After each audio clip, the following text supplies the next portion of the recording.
ኢየሱስ ክርስቶስ ዘኦመ ስም ለዘይጼውኦ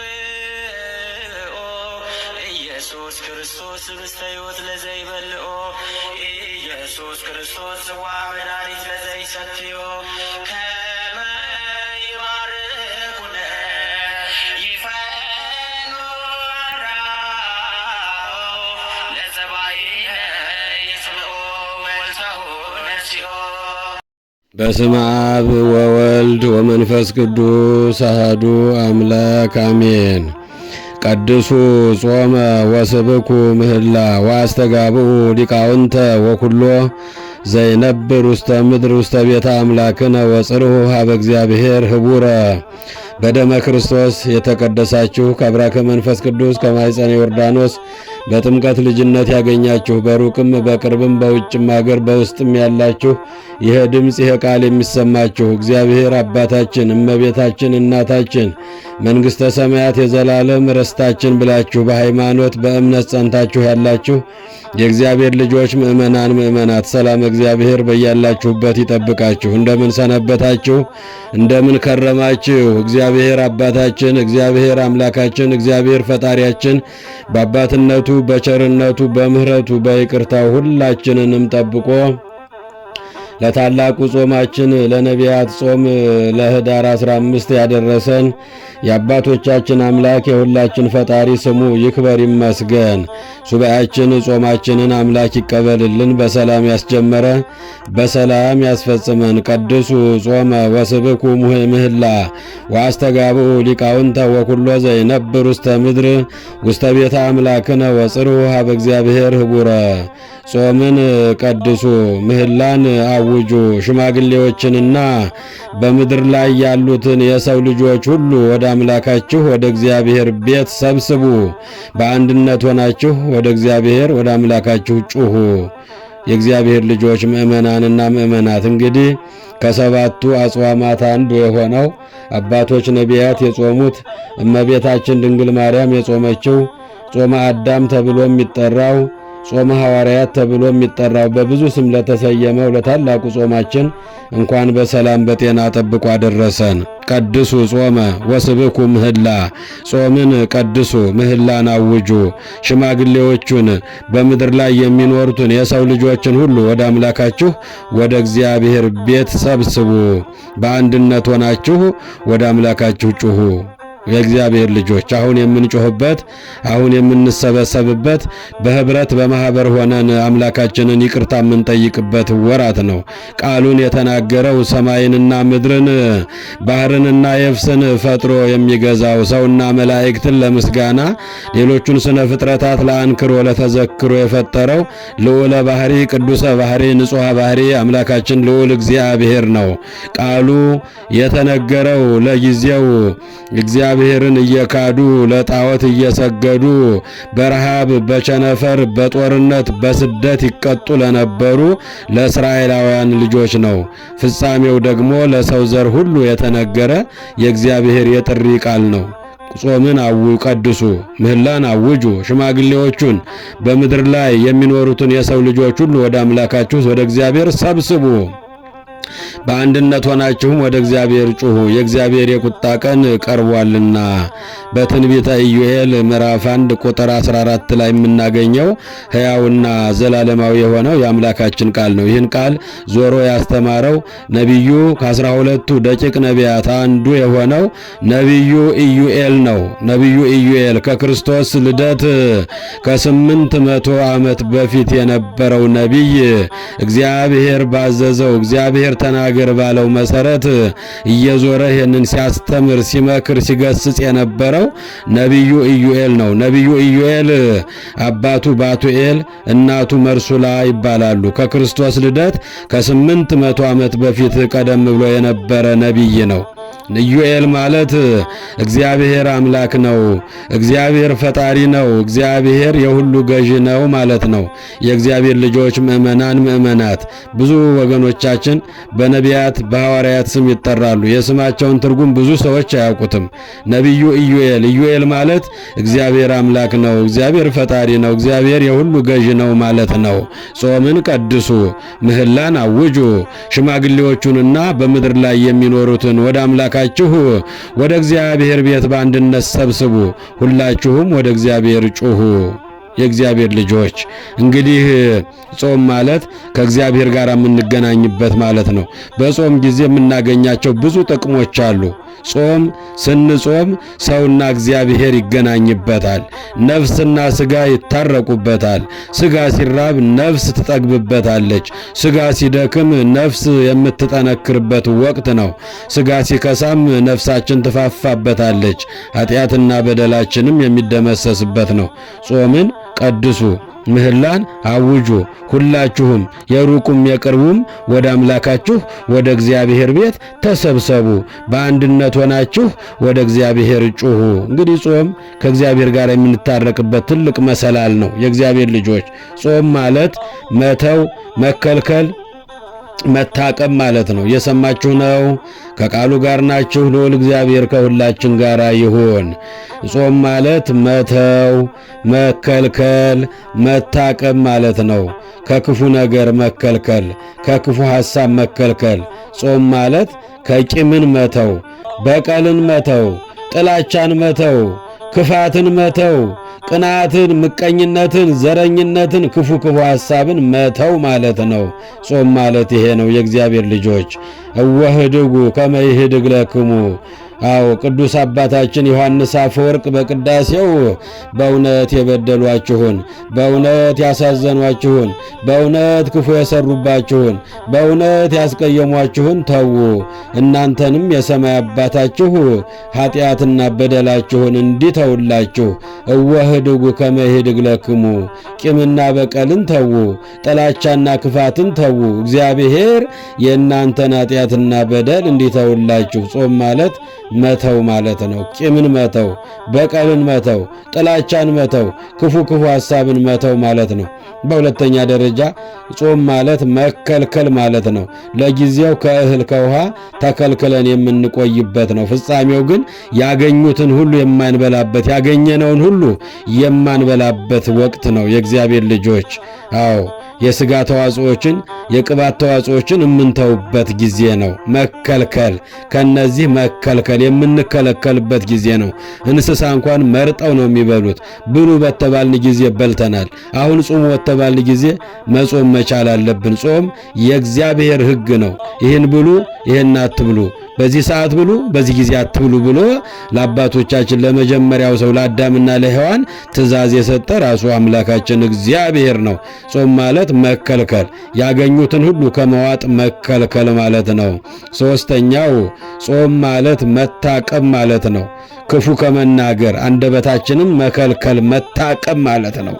አዎ በሕይወት ለመኖር ከፈለክ ይላል ነቢየ እግዚአብሔር ልበ አምላክ ዳዊት በዝማሬው ልጄ ሆይ በሕይወት ለመኖር ከፈለክ በጎ ዘመናትን ለማየት ከፈለክ ክላ ልሳነከ እምእኩይ አንደበትህን ከክፉ ነገር ከልክል ወከናፍሪ ከኒ ከመይን ብባ ጉህሉተ ከንፈሮችም ክፉ እንዳይናገሩ ከልክል ተገሃስም እኩይ ወግበር ሰናየ ክፉ ነገር ከማድረግ ተቆጠብ በጎ ነገርን አድርግ።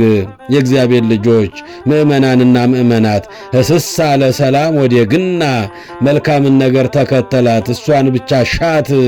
እስማ አዕይንቲሁ ለእግዚአብሔር ሀበ ጻድቃኑ የእግዚአብሔር ዓይኖች እንደነዚህ ወዳሉት ናቸውና ወእዝኑሂ ሀበ ስእለቶሙ ጆሮዎቹም ክፉ ከማይናገሩ ክፉ ከማያስቡ ቂም በቀል ከማይዙ ሰዎችን ጆሮዎቹም ያደምጣሉና ጆሮዎቹ እንዲያደምጡን ዓይኖቹ እንዲያውን አንደበታችንን ከክፉ ነገር መከልከል መታቀብ።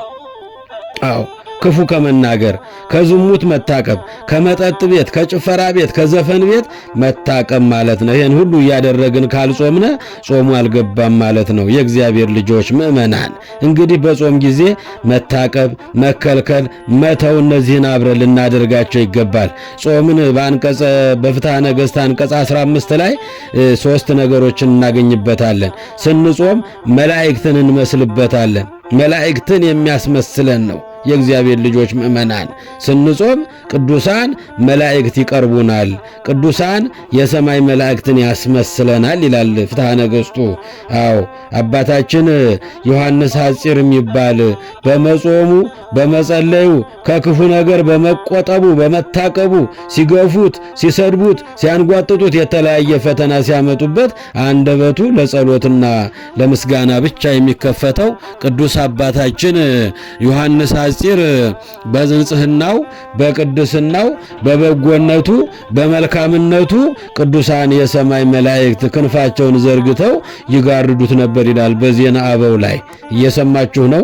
ከቃሉ ጋር ናችሁ?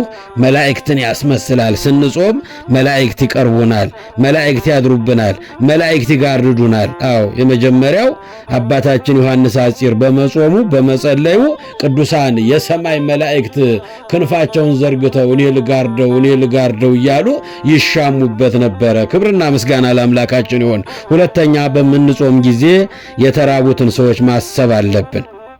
የታረዙትን፣ የተራቡትን፣ የተጠሙትን፣ መንገድ የጠፋባቸውን፣ ዙሪያው ገደል የሆነባቸውን፣ በየዛፉ በየአስፋልቱ ወድቀው ከኛ ዝቅ ያሉትን ሰዎች የምናስብበት ወቅት ነው።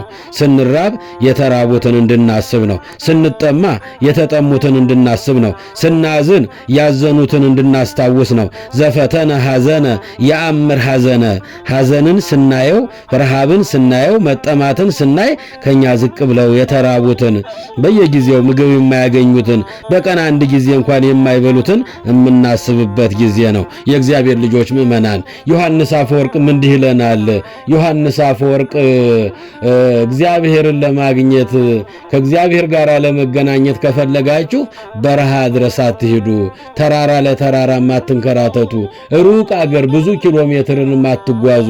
በቤተ ክርስቲያን ደጃፍ በውጭው ደጅ ላይ ወድቀው የሚለብሰው አጥቶ የሚበላው አጥቶ የሚጠጣው አጥቶ ልብሱ በላው ላይ አልቆ ተጎሳቁሎ መንገድ ጠፍቶት አንገቱን ደፍቶ ስታይ ያንን ሰው አልብሰው፣ ያንን ሰው አጉርሰው፣ ያንን ሰው አጠጣው።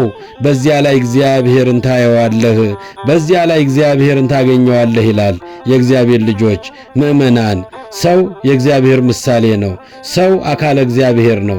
ስለዚህ የእግዚአብሔር አካል ተራቅቶ እያየን አልፈን ከሄድን እየጾምን አይደለም ማለት ነው፣ እየቆጠብን ነው ማለት ነው። ስለዚህ በምንጾም ጊዜ የተራቡትን ማሰብ ያስፈልጋል።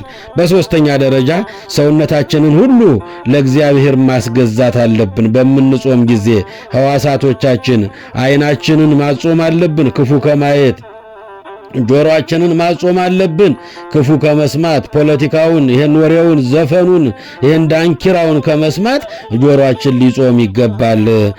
አንደበታችን ክፉ ከመናገር ሊከለከል ይገባል፣ ሊጾም ይገባል።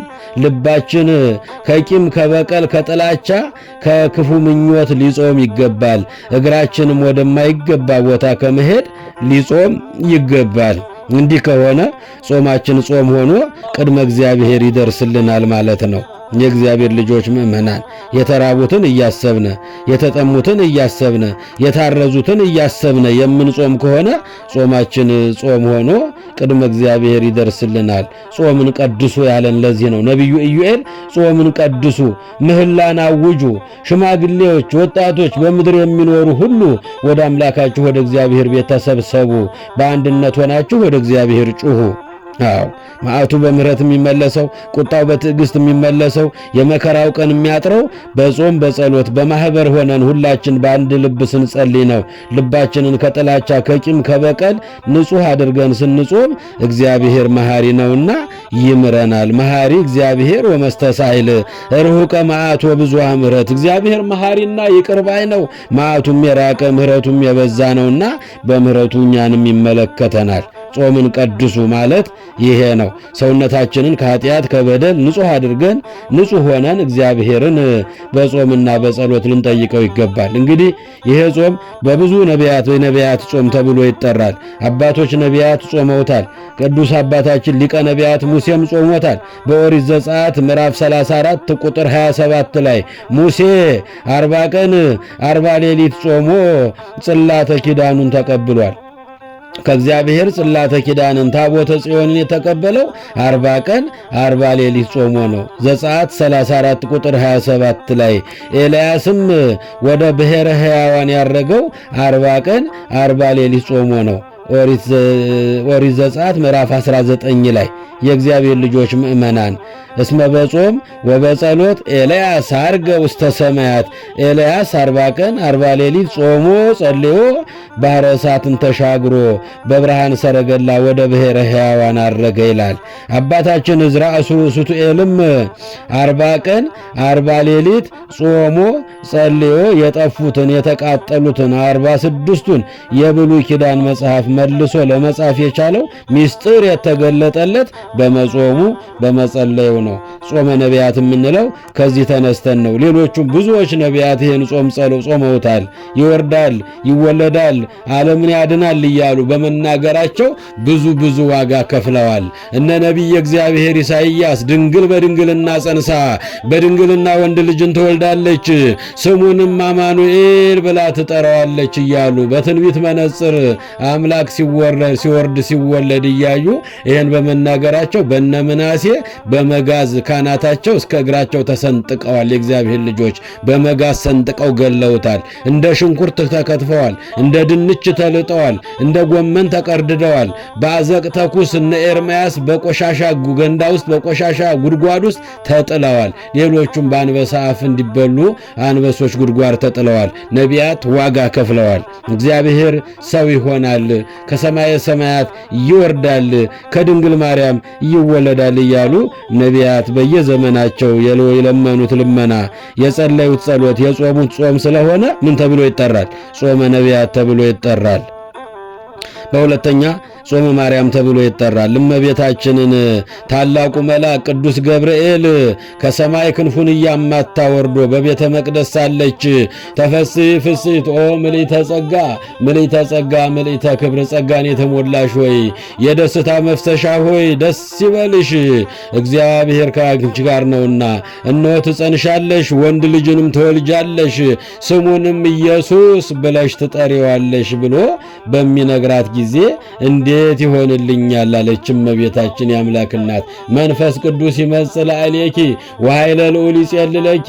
መንፈስ ቅዱስ ባንቺ ላይ ይመጣል፣ የልዑል ኃይልም ይጋርድሻል። ካንቺ የሚወለደው ከሦስቱ ቅዱስ አንዱ ቅዱስ ነው፣ የልዑል እግዚአብሔር ልጅ ይባላል እያለ ቅዱስ ገብርኤል ደስታውን እየገለጠ እየወደቀ እየተነሳ ሲሰግድላትና ይህን የምስራች ሲነግራት ይኩነኒ በከመ ትቤለኒ ያለች እመቤታችን እንደ ቃልህ ይደረግልኝ እኔ ለእግዚአብሔር ባሪያው አገልጋዩ ነኝ አለች። ከዚህ ቀን ጀምሮ እመቤታችን ሰማይና ምድር የማይችሉትን አምላክ እንዴት በማህፀኔ ልሸከም እችላለሁ? ይኩነኒ በከመ ትቤለኒ እንደ ቃልህ ግን ይደረግልኝ ብላ 40 ቀን 40 ሌሊት እንደ አባቶቿ ድንግል ማርያም ጾመዋለች። ጾመ ማርያም የሚባለው ከዚህ ተነስቶ ነው። የእግዚአብሔር ልጆች ምእመናን ከዚህ ተነስቶ ጾመ ማርያም ይባላል። ጾመ አዳምም ይባላል። አዳም ከእግዚአብሔር ተለይቶ ከገነት ወጥቶ ጸጋውን ተገፎ ምድረ ማፋይድ ላይ ተጥሎ በነበረ ጊዜ አዳምና ሔዋን እንባቸውን አፍሰዋል፣ ጸሎታቸውንም አድርሰዋል፣ ወደ አምላካቸውም ጮኸዋል። አምላካቸውም ቃል ገብቶላቸዋል። በሐሙስ ዕለት ወበመንፈቃ ለዕለት እተወለድ እምወለተ ወለትከ ወእድኅ ኩስተ መርህብከ ወእትቤዘወከ በመስቀሌ ወበሞቴ 5500 ዘመን ሲፈጸም ከልጅ ልጅ ልጅህ ከድንግል ማርያም እወለዳለሁ፣ በሜዳህ ላይ እመላለስልሃለሁ፣ በመስቀል ተሰቅዬ ስጋዬን ቆርሼ ደሜን አፍስሼ አድንሃለሁ፣ ከሲኦል ጨለማ ከነ ልጆች አውጥቼ ወደ ቀደመው ርስትህ ወደ ገነት በደሜ መልስሃለሁ ብሎ እግዚአብሔር አምላክ ተስፋውን የሰጠው በመጾሙ በመጸለዩ በማልቀሱ ነው። ጾመ አዳም የምንለው ከዚህ ተነስተን ነው። ጾመ ነቢያት የምንለው ከዚህ ተነስተን ነው። ጾመ ማርያም የምንለው እመቤታችን የአምላክ እናት ሰማይና ምድር የማይችለውን አምላክ እንዴት በማህፀኔ ልሸከመው፣ እንዴት አጥብቼ እንዴት አቅፌ ላሳድገው እችላለሁ፣ እኔ ማን ነኝ ብላ ራሷን ዝቅ አድርጋ 40 ቀን 40 ሌሊት ጾማለች፣ ጸልያለች። በዚሁ መሰረት ጾመ ማርያም ተብሎም ይጠራል። ጾመ ድህነትም ተብሎ ይጠራል። የእግዚአብሔር ልጆች መርገመ ሥጋ መርገመ ነፍሳችን የጠፋብን መርገመ ሥጋ መርገመ ነፍስ ተሽሮ አምላካችን ያ የመከራ ፋይል ተዘግቶ ዓመተ ፍዳው ዓመተ ኩነኔው ተዘግቶ ዓመተ ምሕረት ዓመተ በረከት የታወጀው ሰማይና ምድር የታረቁት ሰውና እግዚአብሔር የተገናኘው አምላክ ሰው ሲሆን ነው። አምላክ ሰው ሆኖ ከድንግል ማርያም በበረት ሲወለድ ነው ታሪካችን የተቀየረው። የመከራው ፋይላችን የተዘጋበት ስለሆነ መርገመ ሥጋ መርገመ ነፍስ የተሻረበት ድህነተ ሥጋ ድህነተ ነፍስ ያገኘንበት ጾም ስለሆነ ጾመ ድህነት ተብሎም ይጠራል። ይሄ ጾም መሰረቱ ነው። የእግዚአብሔር ልጆች ከሰባቱ አጽዋማት አንዱ ነው። ነቢያት ጾሙት፣ ሐዋርያት አባቶቻችንም ጾመውታል። ትንሣኤውን ስናከብር 40 ቀን 40 ሌሊት ጾመን ጸልየን ትንሣኤውን እናከብራለን። ክርስቶስ ተንሥአ እሙታን እንላለን። ልደቱንስ ምን አድርገን እናክብር ብለው አባቶቻችን ቅዱሳን የቀደሙ ሐዋርያት እኛም እንደ ነቢያት 40 ቀን 40 ሌሊት ጾመን ልደቱን ማክበር አለብን ብለው ሐዋርያትም ጾመውታል ይህንን ጾም። ስለዚህ አባቶች ሐዋርያት የጾሙትን ድንግል ማርያም የጾመችውን ነቢያት የጾሙትን የአዳም አባታችንን ጾም እነዚህን ሁሉ መታሰቢያ በማድረግ ሁላችንም የምንጾመው ታላቅ ጾም ነው የእግዚአብሔር ልጆች። በዚሁ መጠን እግዚአብሔር አምላክ አድርሶን ህዳር 15 ቀን ጾማችንን ጀምረናል። ጾሙ ህዳር 15 ቀን ነው የሚገባው። ጾሙ አጠቃላይ 44 ቀን ነው። 40ው ቀን የነቢያት ጾም ነው፣ የድንግል ማርያም ጾም ነው፣ የሐዋርያት ጾም ነው፣ የአዳም ጾም ነው። ነቢያት የጾሙት 40 ቀን ነው። 3ቱ ቀን ደግሞ የአብርሃም ሶርያዊ ጾም ነው። አንዲቱ ቀን ደግሞ ጾመ ገሃድ ተብላ ተሰርታለች። ሲደመር 44 ቀን ይሆናል። በአራቱም ዓመታት ህዳር 15 ቀን እንድንጾም መጻሕፍት ያዛሉ።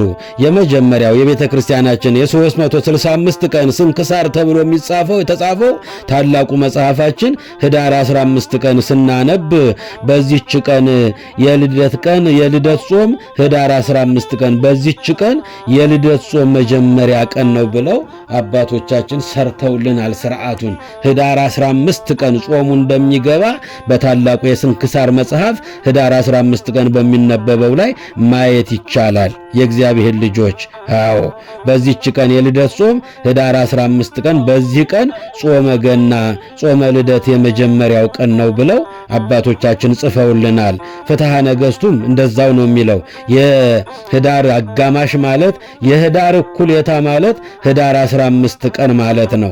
ወጥንተ ዚአሁ መንፈቀ ህዳር አያችሁ፣ መጀመሪያ የህዳር እኩሌታ ነው የነቢያት ጾም መግቢያ ብለው የገና ጾም መግቢያ የህዳር እኩሌታ ነው ብለዋል። የህዳር እኩሌታ ማለት 30 ለ2 ስናካፍለው ህዳር 15 ቀን ነው አጋማሹ የሚሆነው።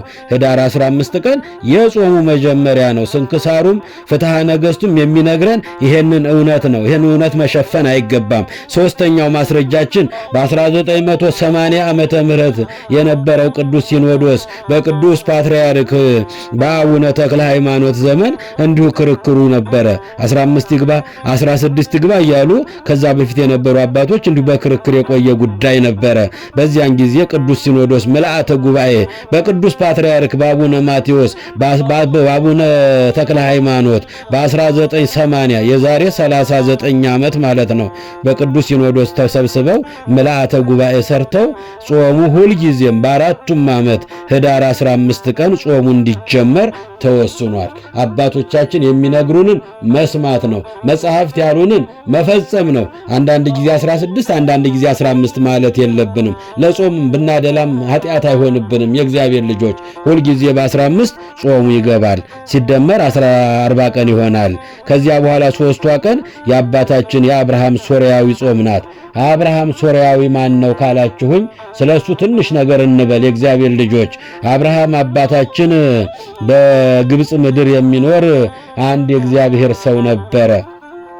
ከመሾሙ በፊት ትልልቅ 3 ነገሮችን ያደርግ የነበረ ሰው ነው። ከመሾሙ በፊት በግብፅ እየኖረ በንግድ ሥራ የሚተዳደር ሰው ነበረ። ጾምና ጸሎትን ያዘወትር ነበር። 3 ነገሮች ያደርግ ነበረ። የመጀመሪያው ጾምና ጸሎትን ያዘወትር ነበረ። በሁለተኛ ደረጃ ለክርስትና ሃይማኖት ጠበቃ ነበረ፣ ይከራከር ነበረ፣ ብዙዎችንም ያሳምን ነበረ። በሶስተኛ ደረጃ ያለውን ሀብትና ንብረት ለድሃ ያበላ ያጠጣ ነበረ። 3 መልካም ሥራዎችን ይሰራ የነበረ ሰው ነው። በዚህ ደግነቱ እግዚአብሔር መንፈስ ቅዱስ ለሹመት መርጦት በግብፅ ላይ 62ኛው ፓትርያርክ ሆኖ ተሾመ። በ979 ዓመተ ምህረት የዛሬ 1048 ዓመት። እየሰማችሁ ነው የእግዚአብሔር ልጆች ምእመናን፣ ከቃሉ ጋር ናችሁ። ልዑል እግዚአብሔር ከሁላችን ጋር ይሁን። በ62ኛ ፓትርያርክ ሆኖ የተሾመ ነው በ979 ዓመተ ምህረት። የእግዚአብሔር ልጆች በዙሪያው አይሁዳውያን ወዳጆች ነበሩት። ከነሱ ጋር በሃይማኖት ጉዳይ ብዙ ጊዜ ይከራከሩ ይወያዩ ነበረ። ብዙዎችንም እያሳመነ ወደ ክርስትና ሃይማኖት ያመጣ ነበረ። አዎ ሲሾምም ያለውን ሀብትና ንብረት 2 ቦታ ከፍሎ አከፋፍሎ ነው ወደ ወንበር ላይ ይወጣው። በዚህ ደግነቱ ሹመት ያገኘው ቅዱስ አባታችን አብርሃም ሶርያዊ ፓትርያርክ በሆነ ጊዜ ሲሾም 2 ነገሮችን አደረገ። ሀብቱን 2 ቦታ ከፍሎ ግማሹን ለነዳያን እንዲሰጥ አደረገ፣ ግማሹን ለገዳማት እንዲሰጥ አደረገ። ባዶ እጁን ሆኖ በዙፋኑ በወንበሩ ላይ ወጣ። ፓትርያርክ ሆነ። ከእግዚአብሔር ጋር የሚነጋገር ሆነ። አይሁዳውያን ጓደኞች ወዳጆች ነበሩት። ከነሱ ጋር በሃይማኖት ጉዳይ ብዙ ጊዜ ይከራከር ነበረ። ብዙ ምእመናንንም እያሳመነ ወደ ሃይማኖት ይመልስ ነበረ።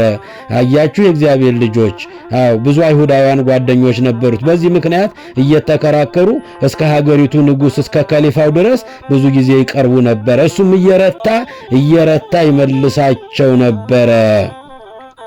ብዙዎችንም እየረታ ይመልሳቸው ነበረ። ከዕለታት አንድ ቀን የእግዚአብሔር ልጆች እነዚህ ክርስቲያኖች በወንጌላቸው ላይ የሰናፍጭ ቅንጣት የምታህል እምነት ቢኖራችሁ ይህን ተራራ ተነስተህ እዚያ ተወርወር ብትሉት ይሆንላችኋል የሚል በመጽሐፋቸው ላይ አለ። ማቴዎስ ወንጌል ምዕራፍ 17 ቁጥር 20 ላይ ይህንን ማድረግ ፈጽሞ ለሰው አይቻልምና ንጉሡ ፊት ቀርበን እንከራከር ብሎ ይችን ጥያቄ ይዞ የአይሁድ ምሁር የሆነው የአይሁድ እምነት ተመምህር የሆነ ሰው ቅዱስ አባታችንን አቡነ አብርሃምን ከሷቸው በንጉሡ ፊት እንዲቀርቡ አደረገ። በንጉሡ ፊት ቀርበውም እንዲህ የሚል ቃል በእናንተ መጽሐፍ ላይ አለን ሲል የሀገሪቱ ንጉሥ ጠየቃቸው። ጳጳሱም አቡነ አብርሃምም በአማኒ ወንጌል ቅዱስ በእውነት የጌታዬ አምላኬ የኢየሱስ ክርስቶስ ቅዱስ ወንጌል ይህንን ቃል ይናገራል አለው። የሰማችሁ ነው። ይህን ቃል ይናገራል።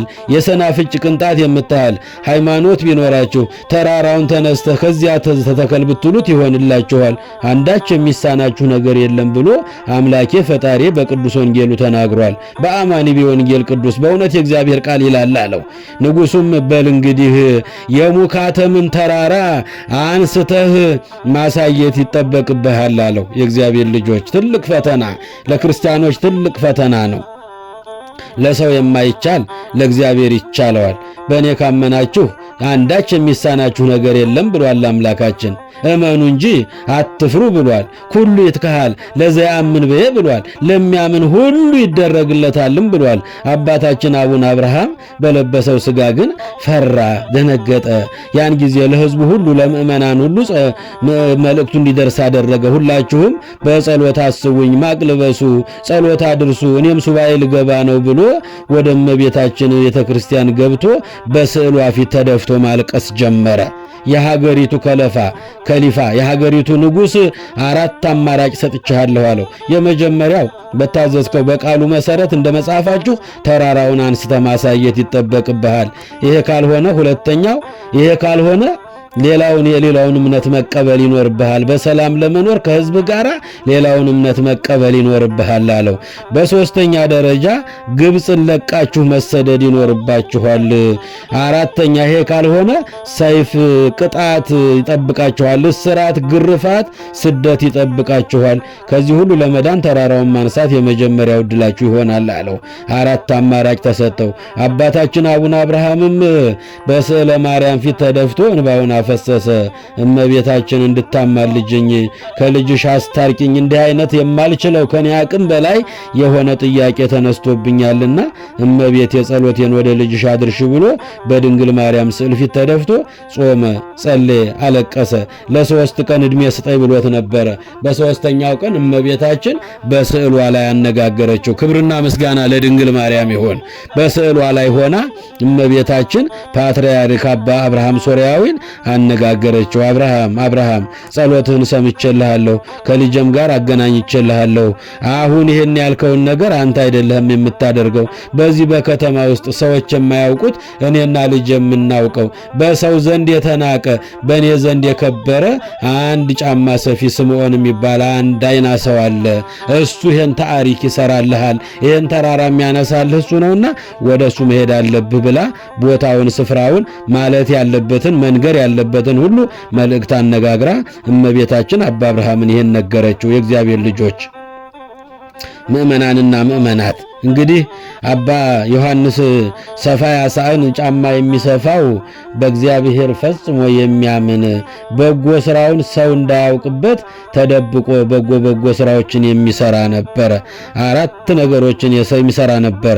የእግዚአብሔር ልጆች ያ ጫማ ሰፊ ያ ተራ ሰው በሰው ዘንድ የተናቀ ትዝቅ ያለ ስራ የሚሰራ ጫማ እየጠገነ የሚያገኘውን ሳንቲም ድቃቂ ሳንቲም ሲሰበስብ ብሎ ማታ ለድሃ ያከፋፍል ነበረ። የመጀመሪያ ስራው ለድሆች ሲሰጥ ያድር ነበረ። እንዲሁም ጧሪ ቀባሪ የሌላቸውን በየዋሻው በየፍርኩታ ያሉትን ውሃ በመቅዳት የሚያስፈልጋቸውን ነገር በማድረግ እግር በማጠብ ይረዳቸው ነበረ። 3ኛው ጾም ጸሎትን ያበዛ ነበረ። ቅድስናውን ሰው እንዳያውቅበት እጅግ ይጠነቀቅ ነበረ። የእግዚአብሔር ልጆች በ4ኛ ደረጃ ወጣቷ በዝሙት ልትፈትነው ስትመላለስ የሰራላትን የጠገነላትን ጫማ እየወሰደች ከመንገድ ስትመለስ ጫማውን እየበጠሰች ጫማ የተበጠሰ ስፋልኝ ስትለው ለአያሌ ቀናት ስትመላለስ አንቺ ሆይ ምን ያመላልስሻል? እኔ እኮ ድሃ ነኝ፣ የመጨረሻው የሰው ድሃ ነኝ እኮ ምን ያመላልስሻል? ጫማውን ለምንድነው እንደዚህ የምታደርጊው አላት። ጫማ እየተበጠሰብኝ ነው የምመላለሰው አለችው።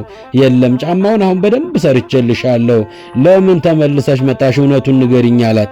ወድጄህ አፍቅሬህ ከአንተ ጋር ልተኛ ፈልጌ አለችው። በዝሙት ፈለገችው፣ ልታሳስተው መጣች። የእግዚአብሔር ልጆች ምእመናን አንቺ ሆይ አላት፣ ለመሆኑ ምን ነው የወደድሽው? የትኛውን አካሌን ነው በጣም የወደድሽው ሲላት ከሁሉ ዓይንህ ያምረኛል አለችው። በሚሰፋበት ወስፌ ዓይኑን ጎልጉሎ አውጥቶ ይሄ ከሆነ ያማረሽ ይሄው ውሰጁ ብሎ ስለ ወንጌል፣ ስለ መንግሥተ ሰማያት፣ ስለ እግዚአብሔር ፍቅር፣ ስለ ቅድስና ዋጋ የከፈለ አካሉን የገበረ ሰው ነው። የእግዚአብሔር ልጆች ምእመናን ስምዖን ጫማ ሰፊ የሚባለው ይሄን 4 ነገር ያደረገ ነው። አባ አብርሃም ሶርያዊ የተላከው ወደዚህ በቅድስና የከበረ ሰው ነው። በሰው የተናቀ በእግዚአብሔር ወደ ከበረው ሰው ነው። አያችሁ፣ እግዚአብሔር የጻድቃንን ጸሎት ይሰማል። እግዚአብሔር ከኃጢአተኞች ፈጽሞ ይርቃል። መጽሐፈ ምሳሌ ምዕራፍ 15 ቁጥር 29 ላይ እግዚአብሔር የጫማ ሰፊውን የስምዖንን ጸሎት ይሰማል። የእግዚአብሔር ልጆች በሱ በኩል ይሄ ይፈጸምልሃል አለችው። ያም አባ አብርሃም ሄዶ ፈልጎ ካለበት ቦታ ጫማ እየጠገነ አገኘው። ወደ እኔ ለምን መጡ ብሎ ሸሸሱ። ሊደበቅ ሊሰወር ፈለገ። ክብሩን ሰው እንዲያውቅበት ስለማይፈልግ በከተማችሁ ድሃ መኖር አይችልምን? ምን አርግ ነው የምትሉኝ ብሎ ተነጫንጮ ርቆ ሊሄድ ሊደበቅ ሊሸሸግ ፈለገ። እመብርሃን ናት የላከችኝ፣ በእመብርሃን ስም ይዣለሁ ቁምልኝ አለው። የእመብርሃን ስም ሲጠራበት ያን ጊዜ ቆመለት። ምንድነው ጉዳዩ የመጣህበት አባቴ ብሎ ጉልበቱ ላይ ተደፋ። ያን ጊዜ አቡነ አብርሃምም ነገሩት ጉዳዩን። እንዲህ አይነት መከራ በአገራችን መጥቷል። በምእመናን ላይ ስደት፣ እስራት፣ ግርፋት ሊፈረድብን ነው። እንዲህ አይነት ጥያቄ ተጠይቄያለሁና ይሄን የሚያደርግ እሱ ነው ብላ እመቤታችን አዛሃለች አለው። ያን ጊዜ ምስጢሬን ለማንም እንዳትነግርብኝ በሕያው እግዚአብሔር ስም አባቴ እለምንሃለሁ፣ ማንም ሰው እኔን እንዳያውቀኝ አድርግ። ሕዝቡን ሰብስብ፣ በጸሎት በእንባ የከረሙትን ምእመናንን ሁሉ እንዲሰበሰቡ በሙካተም ተራራ በአንድ በኩል እኛ እንቆማለን፣ በተራራው ጀርባ ደግሞ የሀገሪቱ ንጉሥ ከሌሎች እምነት ተከታዮች ከሰራዊቱ ጋር እንዲቆም እናደርጋለን። በዚሁ መጠን እኛም ጸሎት እናደርሳለን። እግዚአብሔር የሚሳነው ነገር ስለሌለ ተራራው ይነሳል አለው። ክብርና ምስጋና ለአምላካችን ይሁን። ኩሉ ይትከሃል ለዘያምን ለሚያምን ሁሉ ይደረግለታል። በእኔ ካመናችሁ ሁሉን ማድረግ ትችላላችሁ፣ እመኑ እንጂ አትፍሩ ያለው አምላካችን ከአባ ስምዖን ሰፋ ያጻን ጋር ነበር። የእግዚአብሔር ልጆች በዚህ መጠን ምእመናን ተሰብስበው ከያሉበት በጸሎት በእንባ በሱባኤ ያሉትን ሁሉ ተሰብሰቡ ተብለው በተራራው ጀርባ እንዲቆሙ ካህናቱ ልብሳቸውን ለብሰው ማዕጠንታቸውን ይዘው ዲያቆናቱ መስቀሉን ይዘው ሊቃነ ጳጳሳት የክብር ልብሳቸውን ለብሰው በተራራው ጀርባ ቆሙ። ጸሎት ተደረሰ፣ እግዚኦታው ደረሰ፣ ኪርያላይሶን ማለት ጀመሩ።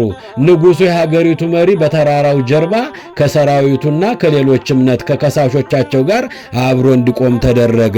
በዚህ ጊዜ ቅዱሳን ሊቃነ ጳጳሳት በመስቀል እያማተቡ ሳለ በእነሱ ጀርባ ሆኖ ይሄ የኔ ቢጤ የመሰለው ይሄ ድሃ የመሰለው ጫማ ሰፊው በሰው የተናቀው በእግዚአብሔር የከበረው በጣቱ እንዲህ አድርጎ ሲያማትብ ተራራው ከመሬት ብድግ ክብር ወደ ላይ ተነሳ። ክብርና ምስጋና ለመድኃኔዓለም ይሁን። የእግዚአብሔር ልጆች ንጉሡ ከሰራዊቱ ከሌሎች እምነት ተከታዮች ጋር እና ካህናቱ ጳጳሳቱ መታየት ጀመሩ። ተራራው ከምድር ከፍ አለ ወደ ላይ ለሶስት ጊዜ እየወረደ እየተነሳ ከዚያ በኋላ ከታዘዘበት ቦታ ላይ ሄዶ እንዲያውም አፈር እንዲገድብላቸው አደረገላቸው። ይሄ ተአምር ያደረገው 3 ቀን ጾሞ ጸልዮ ነው። ማን?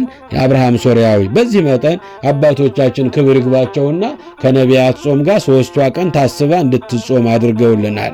ይሄ ጾም ሰው ከጥፋት የዳነበት፣ እስራት፣ ግርፋት፣ ስደት፣ መከራ ሊደርስባቸው የነበሩ ክርስቲያኖች በእምነታቸው ያላፈሩበት ቀና ያሉበት እግዚአብሔር የለመኑትን የማይነሳ ሱባኤ ገብተው እንባ ፍሰው በጠየቁት ጊዜ የአንድ ድሃ ተገኝቶ የጫማ ሰፊ ስምዖን በእሱ አማካኝነት ተራራው የተነሳበት ይሄ ተአምር የተደረገበት 3ቱ ቀን ጾም ከዚህ ተነስተን የምንጾመው ነው። 3ቱ ቀን የአብርሃም ሶርያዊ፣ 40ው ቀን የነቢያት ጾም፣ አንዱ ቀን ጾመ ገሃድ ነው። ጾመ ገሃድ የእግዚአብሔር ልጆች ምእመናንና ምእመናት በዚሁ መጠን 44 ቀን እንጾማለን። እንግዲህ ስንጾም ዓይናችን ክፉ ከማየት፣ ልባችን ክፉ ከመመኘት፣ ጆሮአችን ክፉ ከመስማት፣ እጃችን ከስርቆት፣ አንደበታችን ከሐሜት ከዚህ ሁሉ ተከልክለን ስንጾም እውነት እግዚአብሔር ጾማችንን ጸሎታችንን ይቀበልልናል። ቅዱስ ያሬድም ያለን እንደዚህ ነው።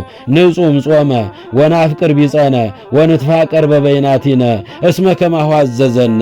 ጾምን በምንጾም ጊዜ ወንድሞቻችንን እንውደድ፣ እህቶቻችንን እንውደድ፣ ቤተሰባችንን እንውደድ፣ ጎረቤቶቻችንን እንውደድ፣ እንዲሁም እርስ በርሳችን ከልብ እንዋደድ። እንዲህ አድርገን እንድንጾም እስመ ከማሁ አዘዘን፣ እንዲህ አድርገን እንድንጾም አምላካችን ፈጣሪያችን አዘዘን ብሎ አባታችን ሊቁ ቅዱስ ያሬድ ኢትዮጵያዊው ሊቅ ንጹም ጾመ ወናፍቅር ቢጸነ ወንድሞቻችንን እህቶቻችንን ጎረቤቶቻችንን ከመውደድ ጋራ እርስ በርሳችን ከልብ ከመዋደድ ጋራ እንጾም ዘንድ እስመ ከማሁ አዘዘን። አምላካችን እንዲህ አድርገን እንድንጾም አዘዘን።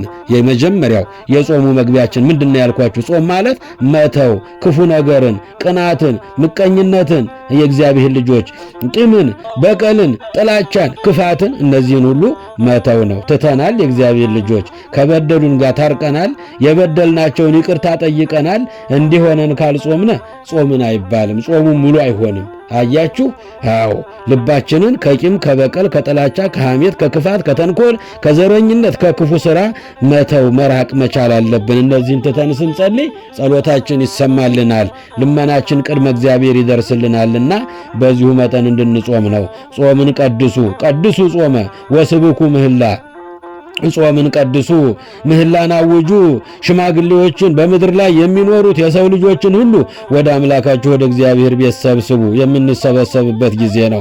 በአንድነት ሆናችሁ ወደ እግዚአብሔር ጩሁ። የምንጮህበት ሰዓት ነው። የእግዚአብሔር የቁጣ ቀን ቀርቧልና ምን የሚያስደስት ነገር አለ? የእግዚአብሔር ልጆች ሁላችንም ወደ አምላካችን እየመጣን ለኪዳኑ፣ ለቅዳሴው፣ ለጸሎቱ፣ ለሰርክ ጸሎቱ፣ ለማታ ለስብከተ ወንጌሉ መሳተፍ አለብን። መገኘት አለብን። ነፍሳችንን ማርካት አለብን። ነፍሳችንን ሰውነታችን የምትፋፋበት ነው። ስጋችን ሊከሳ ሊጎሰቁል ይችላል። ነፍሳችን ግን የምትረካበት ወቅት ስለሆነ በጾም በጸሎት ወደ እግዚአብሔር እንቅረብ። የአባቶቻችንን በረከት እንዲያሳድርብን አባቶቻችንን የሰማኛንም እንዲሰማን ልባችንን ከክፋት ከምቀኝነት ከተንኮል ንጹሕ ሆነን ልንጾም ይገባል። በሰላም ያስጀመረን አምላክ በሰላም አስፈጽሞ አምላክ ቸር ነውና በቸርነቱ መሐሪ ነውና በምሕረቱ ይቅር ባይ ነውና በይቅር ባይነቱ ጾም ጸሎታችንን ስግደት ምጽዋታችንን ተቀብሎ ሀገራችንን ሰላም ያድርግልን። በሰላም አክርሞ ልደቱን ጥምቀቱን ለማክበር ያብቃን። ያስተማረን የመከረን የገሰጸን የቅዱሳን አምላክ ስሙ ይክበር ይመስገን። ይቆየን። ኢየሱስ ክርስቶስ ጽኦመ ስም ለዘይጼውኦ ኢየሱስ ክርስቶስ ህብስተ ሕይወት ለዘይበልኦ ኢየሱስ ክርስቶስ ጽዋ መድኃኒት ለዘይሰትዮ ከመ ይባርኩነ ይፈኖ አርዳኦ ለጸባኢነ ይጽብኦ ወልታሁ ነሲኦ